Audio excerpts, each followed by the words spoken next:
Hello guys, কি খবৰ? মই ৰং লগালো ইফালে হেপী হোলি চবকে। ঐ পৰা হেপী হোলি দি।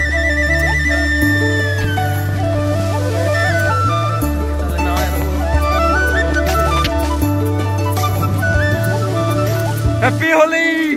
নাই গাইস, এটা লাগাল পালো আমার লগৰ। হেপী হোলি দিয়া আৰু গাইস মোৰ। কি কথা পাতি আছে কোনো? আমাৰ ষ্টেচন এতিয়া আহিলো, এতিয়া লগবিলাক আহি আছে আৰু চকত যাই আছো। নেদেখা আৰু হোলী আৰু খেলিব লাগিব এতিয়া আৰু